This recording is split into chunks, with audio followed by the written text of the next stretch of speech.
बाबर साहब से पूछते हैं ना। बाबर साहब, बाहर के ममालिक में ये देखा गया है कि लोगों के पास सपोर्ट ग्रुप्स होते हैं, फ्री में उनकी फैसिलिटीज़ वो ले सकते हैं, या फिर कोई ऐसी हेल्पलाइंस होती हैं जिनसे वो रब्ता कर सकते हैं अगर वो वेंट आउट नहीं कर सकते वैसे तो क्या आपको ये कमी नज़र आती है पाकिस्तान में?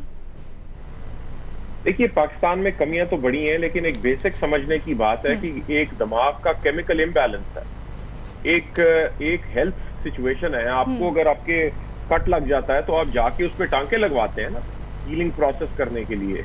और अगर आपको डिप्रेशन है या आप बाइपोलर हैं तो आपको आपका केमिकल इम्बैलेंस है दिमाग के अंदर। हमने अनफॉर्चुनेटली इसे एज अ मेडिकल, मेरा एक दफा एक सीरियस सर्जरी हुई, उसमें वो जो दवाइयां देते थे मुझे उससे नाइटमेयर्स आते थे, मुझे रात से खौफ आता था। तो मैंने डॉक्टर से पूछा, उसने कहा ये नेचुरल चीज है, जो हम तुम्हें दवाइयां दे रहे हैं इससे तुम्हारा एक इम्बैलेंस क्रिएट हो रहा है, लेकिन ये 2-4 दिनों में खत्म हो जाएगा। तो गुजारिश ये है कि हम लोगों ने एक इंसान का कॉन्स्ट्रक्ट बना दिया है कि एक मजबूत आदमी इस तरह से डील करेगा सिचुएशन के साथ। हम अपने बच्चों को फिर उस तरह से रेज करते हैं।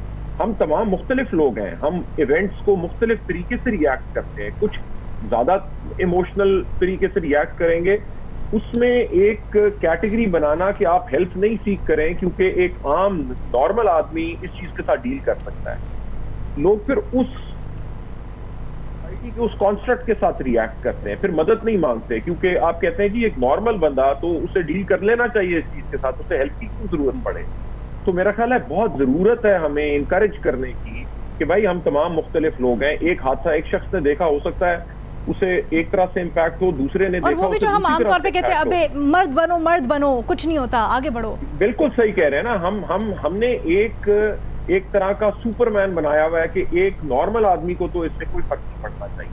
तो अगर किसी को पड़ रहा है तो वो भी खौफ के मारे ना अपने से एक्नॉलेज करता है, ना किसी और से एक्नॉलेज करता है, ना हेल्प मांगता है। मेरा ख्याल है ये इनकरेज करना लोगों को, जो ये बाकी माशरों ने जिन्हें ये बात समझ आ रही है वो इनकरेज करते हैं, भाई हेल्प मांगो, हेल्पलाइंस बनी हुई है, अनोनिमसली करो। आप अपने घर वालों को नहीं बताते, लेकिन किसी तीसरे बंदे से जो प्रोफेशनली ट्रेंड है आपकी मदद करने के लिए।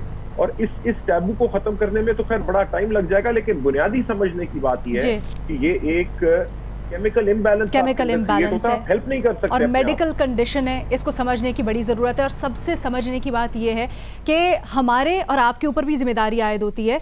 आप अपने आसपास जो लोग हैं उनसे बात करें, उनके लिए थोड़ा सा वक्त निकालें। अब तो टेक्नोलॉजी इतनी अच्छी हो गई है, आप उनको कॉल करें, नहीं तो 2 सेकंड की आप उनको व्हाट्सएप कर लें, मैसेज कर लें, पूछें, उनका हाल पूछें। और अगर कोई आपको आके अपनी दिल की बात कहता है, आपसे शेयर कर रहा है, तो उनको झिड़के नहीं, उनको दूर मत हटाएं और उनको ये मत कहें बस छोड़ो कुछ नहीं होता। उनको सीरियसली ले, उनकी बात सुने। हम एक दूसरे को सपोर्ट करके, एक दूसरे की बात सुन के किसी बहुत ही ख़तरनाक हद तक पहुँचने से किसी को बचा सकते हैं।